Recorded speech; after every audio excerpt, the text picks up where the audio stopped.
Bonjour à tous, dans cette vidéo on va corriger un sujet type brevet concernant le thème 2, les forces et interactions.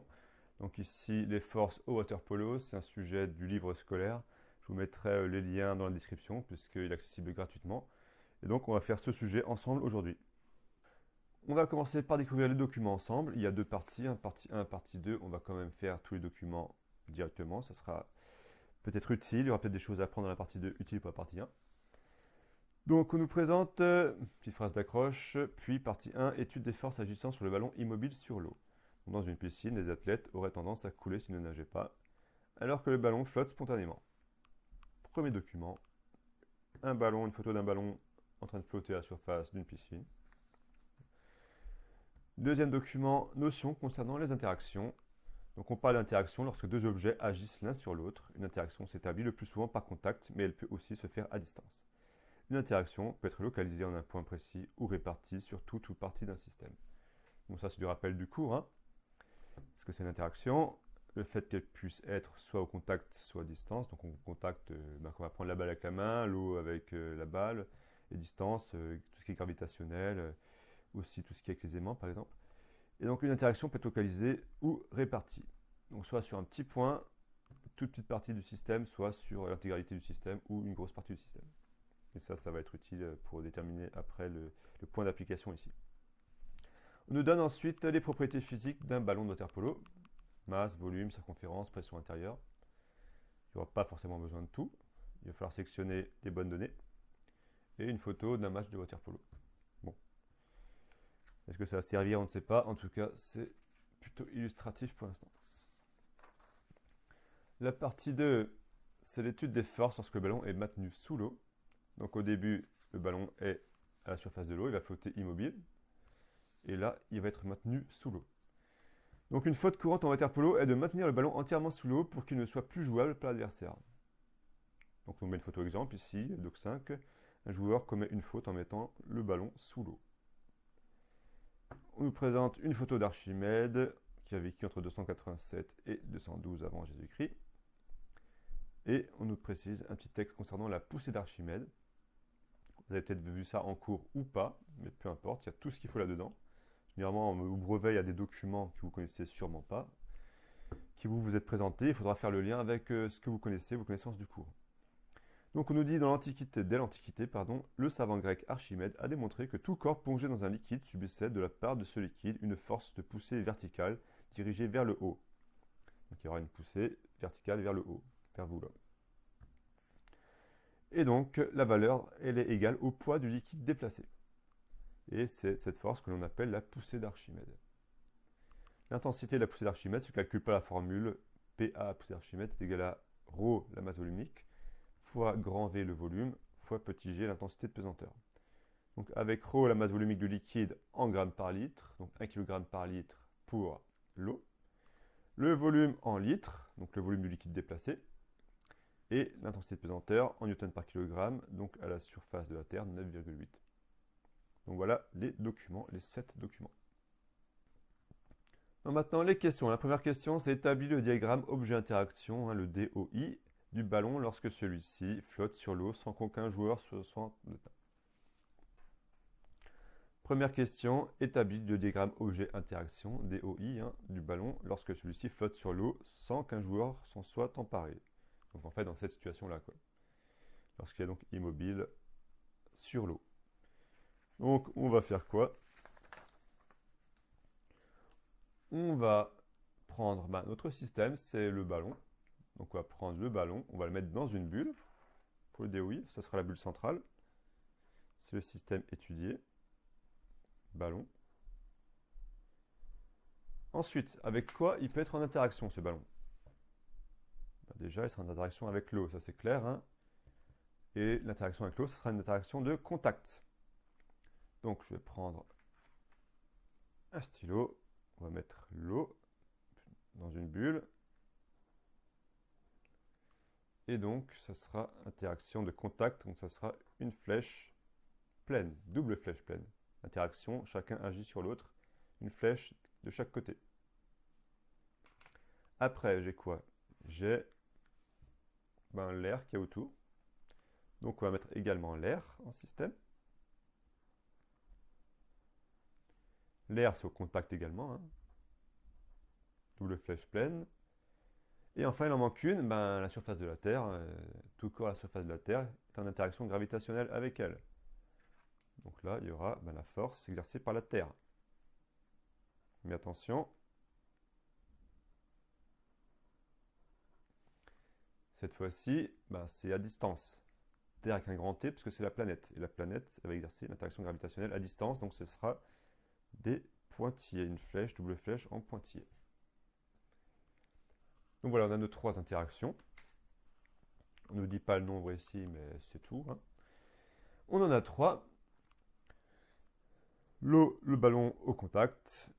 L'air, le ballon au contact. La terre, le ballon à distance. La question 2, c'est on demande quelles sont les deux forces non négligeables qui sont appliquées sur le ballon. Donc là, j'ai trois interactions, donc j'aurai forcément trois forces sur le ballon qui vont résulter de cette interaction. Il y en a deux qui sont non négligeables. Ça sera le poids déjà, la terre, l'interaction de la terre sur le ballon, puisque forcément, s'il n'y avait pas ça, le ballon il serait pas dirigé vers le bas, il ne pourrait pas flotter. Et également, il ne pourrait pas flotter non plus si l'eau n'exerçait pas une action sur lui. Le ballon, en fait, il va s'enfoncer dans l'eau jusqu'à ce que ces deux forces-là se compensent. On va voir ça tout à l'heure. Ben, l'air ici, ça ne joue pas, hein, il n'y a pas de vent, le ballon ne va pas se déplacer à cause de ça, quoi que ce soit. C'est négligeable. Donc on va considérer juste l'interaction de l'eau sur le ballon et la terre sur le ballon. Donc on va écrire ça. Les forces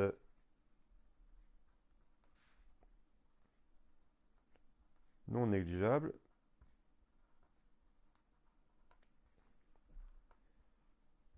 sont celles qu'exerce, donc dans ce cas d'abord la terre sur le ballon, la terre sur le ballon, qu'on va pouvoir noter donc F, la force de la terre slash B par exemple, terre sur le ballon, ou qu'on peut appeler le poids. Si déjà on connaît le poids grand P. Et donc la deuxième, ça sera donc l'eau sur le ballon et celle de l'eau et celle qui exerce l'eau sur le ballon.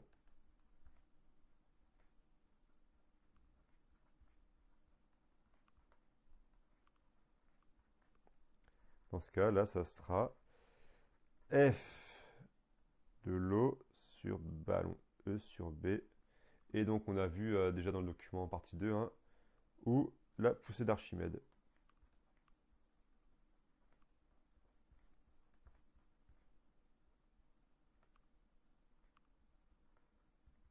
Donc, ce sera P indice A.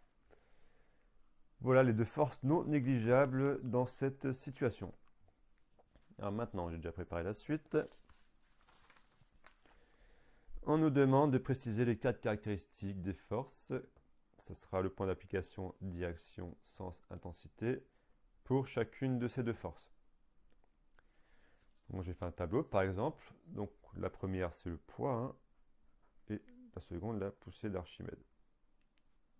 Ou si vous voulez la force de la terre sur la balle ou la force de l'eau sur la balle. Donc le point d'application. Le poids, ça s'exercer sur l'ensemble du système. Donc on va prendre le centre du ballon ici. C'est un point fictif, hein, puisque forcément il y a toute la masse du ballon, toute la matière du ballon qui est soumise à la gravité, mais donc on va prendre nous notre centre du ballon.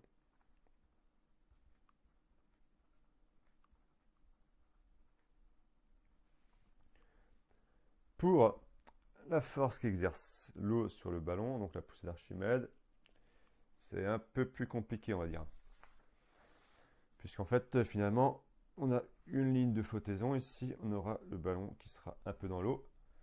Donc ça sera une action également répartie, hein, et on va prendre plutôt, on va dire, dans ce cas, le point d'application, ça sera le centre de la partie immergée. Après, dans le programme actuel, ils ont en fait retiré un peu tout ce qui concerne le choix du point d'application. Donc, on va dire même si vous mettez le centre du ballon en soi, ça ne sera pas trop grave. Et pour que ce soit plus correct, on va mettre le centre de la partie immergée du ballon.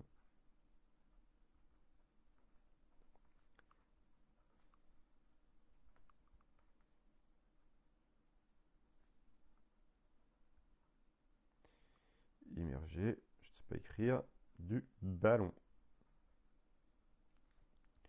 Parce qu'en soi, tout ce qui est hors de l'eau, ça n'interagit pas avec l'eau. Donc ce sera plutôt la partie immergée. Donc on a nos deux points d'application. Maintenant, la direction. Ben, c'est la même dans chaque cas, ce sera vertical. Hein. Vertical, vertical. Le sens, ben, le poids, ça sera ben, vers le centre de la Terre, hein, donc vers le bas.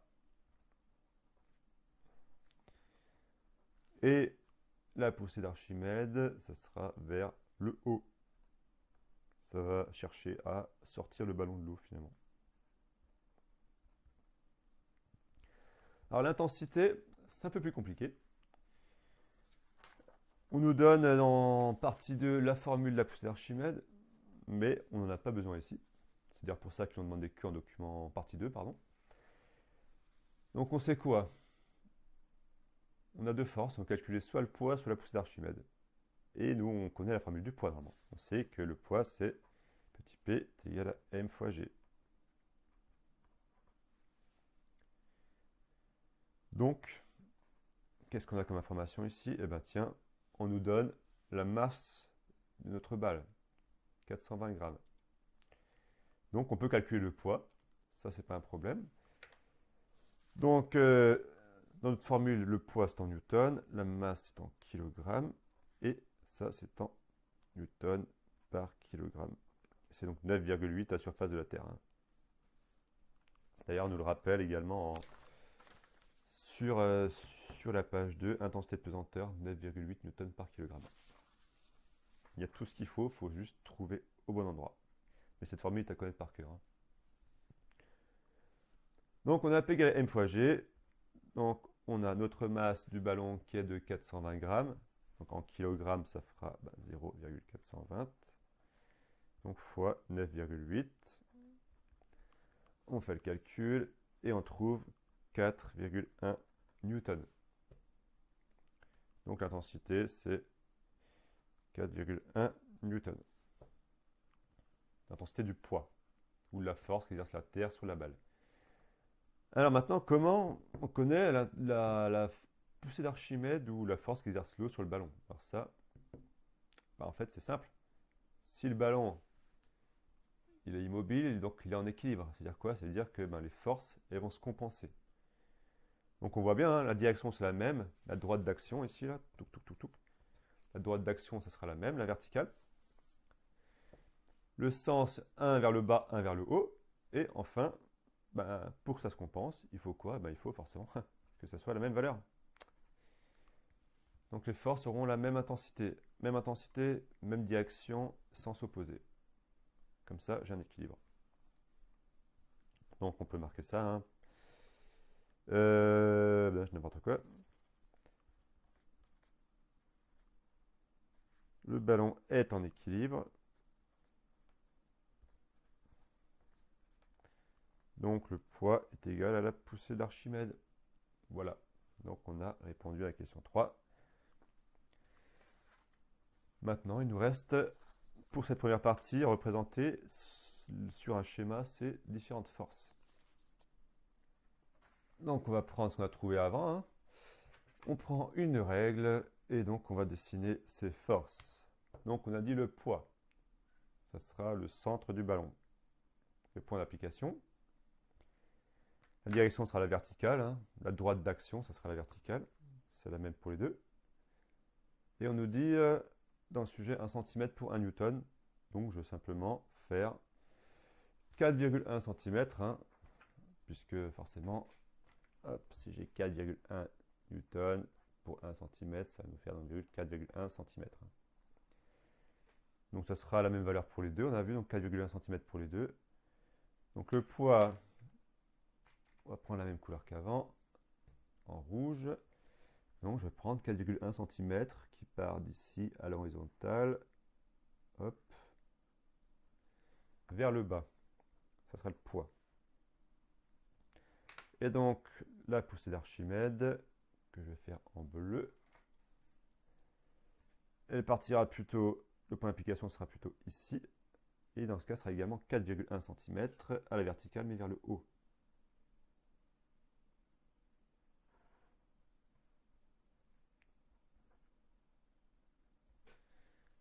Donc voilà. J'ai mon ballon, j'ai mes deux forces. Elles ont la même droite d'action, la même intensité, des sens opposés. Donc ça va s'annuler, ça va s'équilibrer, se compenser. Donc le ballon sera immobile. Donc pour la partie 2, cette fois-ci, le ballon n'est plus immobile à la surface de l'eau, il est maintenu par un joueur sous l'eau. Donc lorsque la balle est maintenue sous l'eau, étude des forces. Donc on veut cette fois-ci établir le diagramme objet d'interaction, donc comme avant, mais cette fois-ci donc quand il est maintenu sous l'eau en situation de faute. Donc c'est-à-dire lorsque le joueur va noyer complètement le ballon, histoire que personne ne puisse le récupérer. Donc on va faire comme avant un petit DOI. Bah, le système étudié il ne change pas, hein. C'est le ballon, toujours au centre.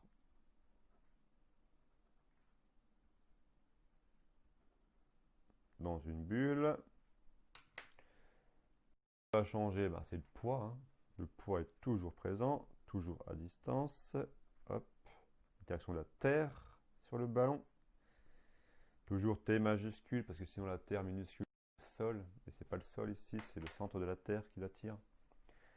Ensuite, bah, il y a toujours l'eau, sauf qu'elle sera un peu différente cette fois-ci. Toujours au contact.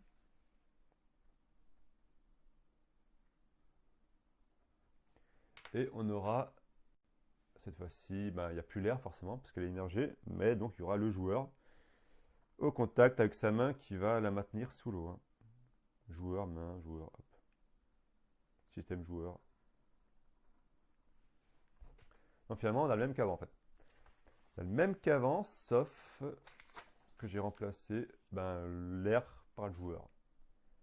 Après, il va quand même avoir des changements au niveau des intensités, etc., de certaines forces. Et d'autres ne changeront pas, c'est ce qu'on va voir tout de suite. Donc, la deuxième question. Lorsque le ballon est maintenu immobile sous l'eau, que peux-tu dire des forces qu'il subit? Ça, on le sait déjà, on l'a dit même avant, hein. Lorsque le ballon est maintenu sous l'eau, les forces vont se compenser, hein.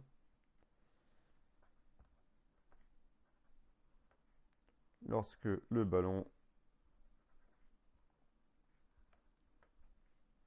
est maintenu sous l'eau, immobile sous l'eau, hein, il précise immobile bien sûr, est maintenu immobile sous l'eau, virgule, les forces exercées sur lui se compensent.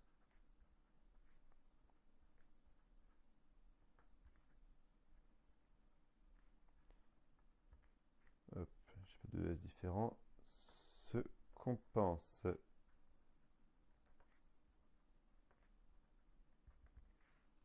La troisième question, ça sera, détermine la direction, le sens et le point d'application des trois forces. Donc là, il n'y a pas encore l'intensité, c'est le point d'application, direction, sens. Donc on aura toujours notre poids, on va mettre dans le même ordre, toujours notre poussée d'Archimède, et on aura une nouvelle qui sera donc la force qu'exerce le joueur sur le ballon. Donc, le poids, ça ne change pas, hein. C'est le centre du ballon.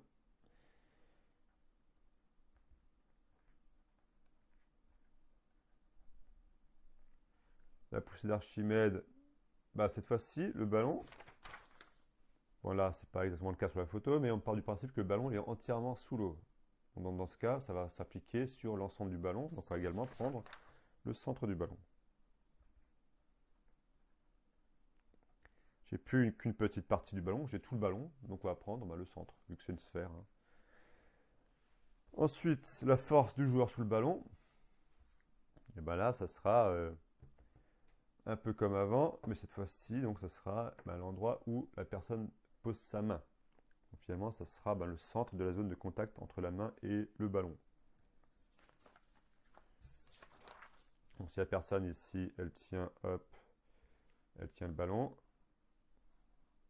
Ça, plutôt environ ici, le point d'application. Donc on va mettre centre de la zone de contact, centre de la zone de contact entre la main et le ballon.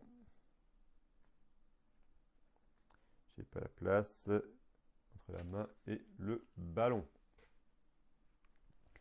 La direction, ça ne change pas toujours. Le poids, vertical, vertical. La poussée d'Archimède, verticale également, ne change pas non plus. Et le joueur, il va appuyer sur le ballon par au-dessus, justement pour compenser la poussée d'Archimède, donc ce sera également vertical. Pour que ça s'équilibre, il faut que la direction soit la même. Si on veut atteindre une situation d'équilibre, il faut que les forces aient la même direction. Dans ce cas-ci, il y a des situations plus compliquées, ce n'est pas le cas, mais au collège, on va se contenter d'une direction identique. Ensuite, le sens, le poids toujours vers le bas, hein, vers le bas. La poussée d'Archimède vers le haut.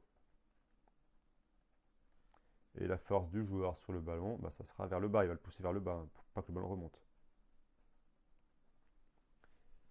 Donc voilà, point application, direction et sens pour les trois forces dans cette situation où il est en équilibre sous l'eau. Maintenant, la partie un peu plus compliquée mathématiquement, c'est la question 4. Calcule l'intensité de chacune de ces forces, donc des trois forces qu'on a déterminées, sachant que la somme des intensités de celles qui sont dirigées vers le bas doit être égale à la somme des intensités de celles qui sont dirigées vers le haut. Pour que ça se compense, il faut qu'il y ait autant de force qui va pousser vers le bas que vers le haut. Donc, qu'est-ce qu'on peut savoir là-dedans? Qu'est-ce qu'on sait déjà? Qu'est-ce qu'on peut deviner encore? Déjà, le poids, il ne changera pas. Le poids ne changera pas, hein. La balle a la même masse, il n'y a pas de souci. La formule ne change pas, donc on va pouvoir déjà mettre le poids. Toujours M fois G. On a déjà calculé avant, donc ça ne change pas. Hein. Toujours 420 grammes, donc 0,420 kg fois 9,8. Et ça nous fait toujours 4,1 newton. Maintenant, les autres forces. C'est d'Archimède et la force du joueur sur le ballon. Un joueur sur le ballon, on ne peut pas savoir. Et poussée d'Archimède, on nous le donne ici. Donc la poussée d'Archimède, ça sera PA, c'est ρ la masse volumique, fois le volume, fois l'intensité de pesanteur, c'est la même dans les deux formules, hein, 9,8. Donc c'est égal à la masse du liquide déplacé, enfin au poids du liquide déplacé, pardon. Puisque ρ, la masse volumique fois le volume, ça sera la masse. Donc la masse du liquide déplacé fois l'intensité de pesanteur, donc ça sera le poids du liquide déplacé. Donc qu'est-ce qu'on nous dit? Là, on a donc ρ, la masse volumique de l'eau, 1 kg par litre. On a des kilos par litre, c'est bon. On nous donne là le volume de notre ballon ici. Volume 5,5 litres, donc on a des litres aussi, rien à convertir, nickel. Et petit g, c'est 9,8. Donc on a déjà tout, il suffit de chercher au bon endroit. 1 kg par litre fois 5,5 litres, c'est ça, fois, pourquoi je me litre? On ne met pas l'unité, hein, fois 9,8, et ça nous fait quelque chose comme 53,9 newtons. Donc on a 4,5 newtons vers le bas à cause du poids, 53,9 newtons vers le haut à cause de la poussée d'Archimède. Donc on nous dit que la somme de ce qui pousse vers le bas est égale à la somme de ce qui pousse vers le haut. Donc ça veut dire quoi? Ça veut dire que le poids plus la force qu'exerce le joueur sur la balle, ça sera égal à la poussée d'Archimède pour qu'il y ait un équilibre. Donc ça veut dire quoi? C'est-à-dire que la force qu'exerce le joueur sur la balle sera égale à la poussée d'Archimède moins le poids. Donc l'équation, si je soustrais par le poids ici, je soustrais par le poids ici pour que ce soit toujours égal. Donc force du joueur sur le ballon sera poussée d'Archimède moins le poids. Donc ça sera poussée d'Archimède 50 49,9 moins 4,1 pour le poids, et donc 49,8 newtons.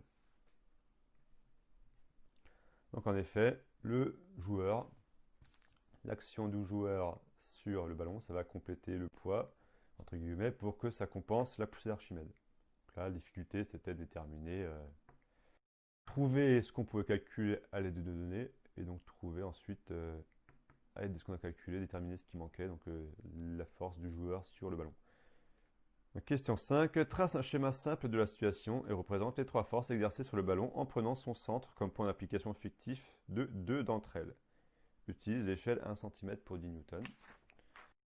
Donc j'ai déjà préparé le schéma, hein, vous faites gaffe. Hein. Vous calculez d'abord l'espace dont vous avez besoin avant de faire le schéma. Donc moi j'ai déjà calculé. Donc on nous dit qu'on va prendre le centre du ballon pour deux des forces. Et ben, on a déjà dit avant, hein, ce sera pour la poussée d'Archimède qui agit sur tout le ballon et pour le poids qui agit sur tout le ballon. Et l'autre centre, ça sera, l'autre point d'action, ça sera, on va dire, au niveau de la main, là où le ballon est tenu par le joueur. Donc on va faire notre poids. Donc cette fois-ci, c'est 10 newtons pour 1 cm. Donc ça sera le poids, hein, ça sera 4,1 divisé par 10, 0,41 cm.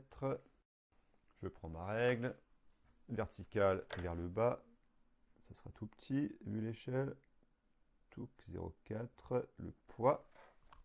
Ensuite, on a quoi? On a la poussée d'Archimède. Donc on a calculé 53,9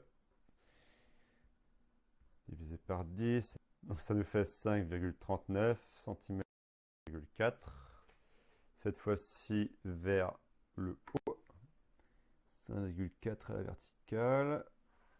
Hop, poussée d'Archimède. Et donc le dernier, où est-ce qu'il est mon verre? Il est là. Donc le joueur sur la balle. Hein. F joueur sur ballon est égal à, dans ce cas, c'était 49,8 sur 10, donc 4,98 cm. Vers le bas, on va faire 5 cm vers le bas. Et oui, attention, donc ici, pour l'application, ce sera plutôt au niveau donc, de la main. 4,5 vers le bas. 4,98, 5 cm vers le bas. Voilà, force du joueur sur le ballon. Et donc si je mets mon vert et mon rouge ensemble, ça va avoir la même taille que mon bleu, puisque ça se compense. La droite d'action est la même. Hein. Droite d'action pareil. Une force vers le haut, deux vers le bas, et l'intensité de ce qui va vers le bas est égale à ce qui va vers le haut. Donc là, cette fois-ci, on a un cas un peu spécial, hein, parce qu'on a deux forces qui vont en compenser une seule. Alors que généralement, les exercices simples, c'est à chaque fois une force compense une autre. Mais ça ne change pas grand-chose, juste à additionner ça. Donc, le schéma de la situation de faute lorsque le ballon est immergé sous l'eau. Ensuite, donc, trace un second schéma correspondant à la situation où le joueur viendrait de cesser d'agir sur le ballon. Donc, quand il va lâcher le ballon. Explique ce qui arrive alors au ballon en t'appuyant sur le second schéma. Bah, il se passe quoi? Si le joueur arrête d'appuyer sur le ballon, ah bah c'est fou là, j'ai laissé la main. Si le joueur arrête d'appuyer sur le ballon, pas grave, on va les laisser. C'est-à-dire quoi? C'est-à-dire qu'il y aura juste le poids. Donc 0,4 vers le bas. Et la poussée d'Archimède, qui elle ne change pas. Hein. Ça sera 5,4 vers le haut. Donc là, clairement, si on oublie ma main, ça ne se compense pas du tout. Hein. Donc c'est quoi le résultat? Si les forces ne se compensent pas, eh ben, il va y avoir une mise en mouvement ou une modification du mouvement. Donc là, la balle, eh ben, il la lâche et la balle va remonter direct, hein, puisque la force va l'entraîner vers le haut. Donc les forces ne se compensent plus.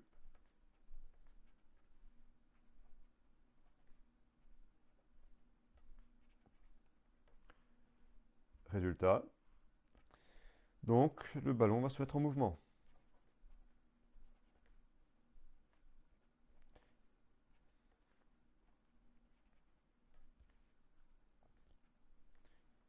donc il va remonter à la surface.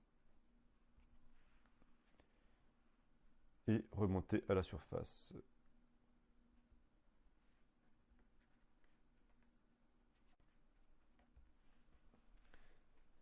Et vu la différence, il va carrément sortir de l'eau et bien aller en l'air. Vous avez déjà vu ça à la piscine.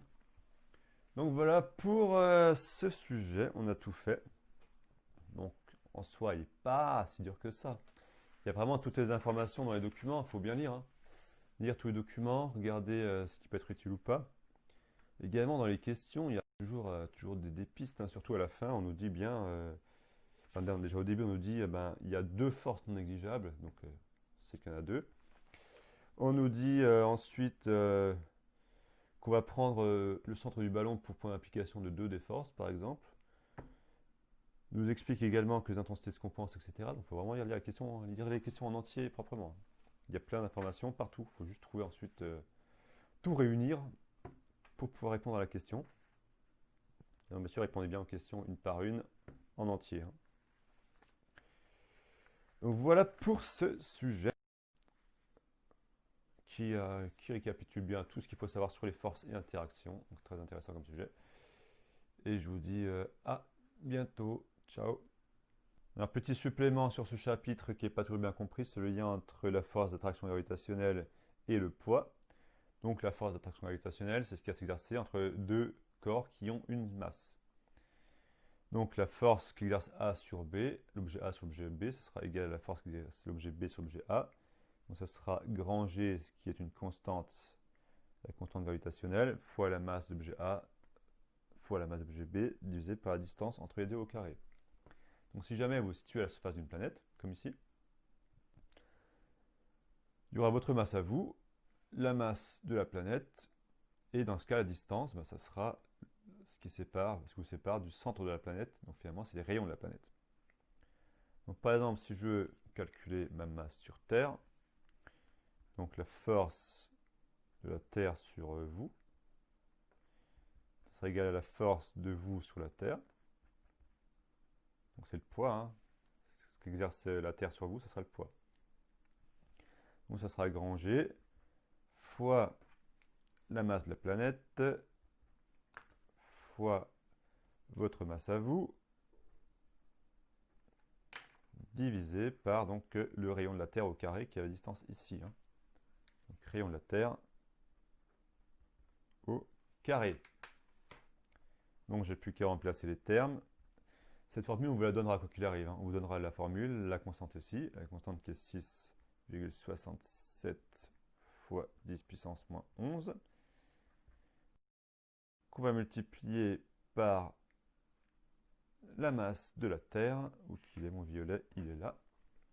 La masse de la Terre qui est 5,97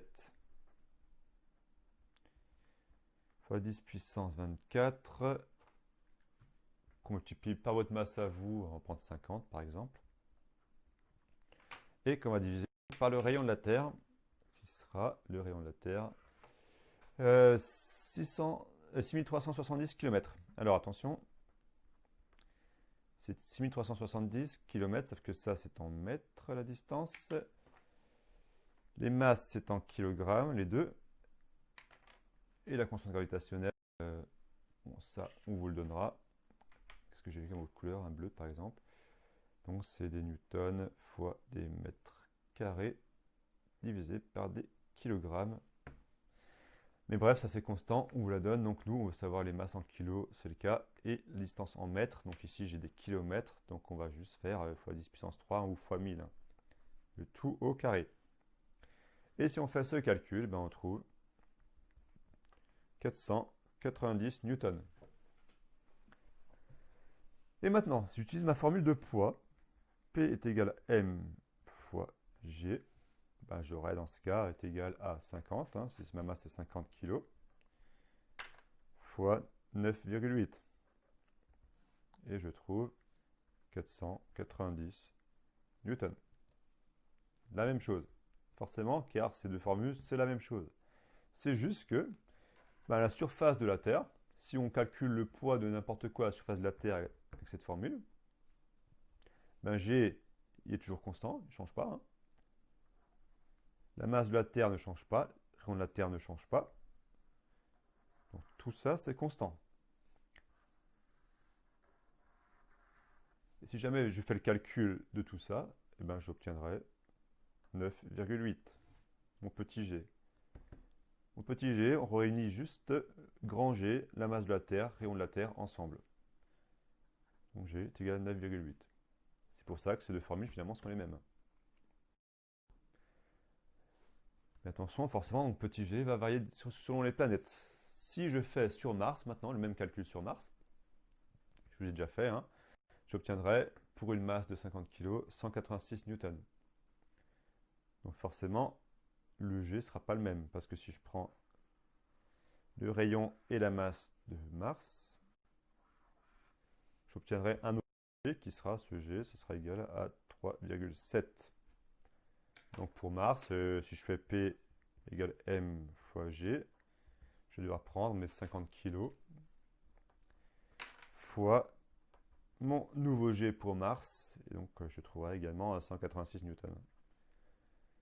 Donc voilà, il y a bien un lien entre les deux, ça c'est la formule générale, et ça c'est la formule simplifiée finalement du poids selon la planète, selon l'intensité de pesanteur de la planète.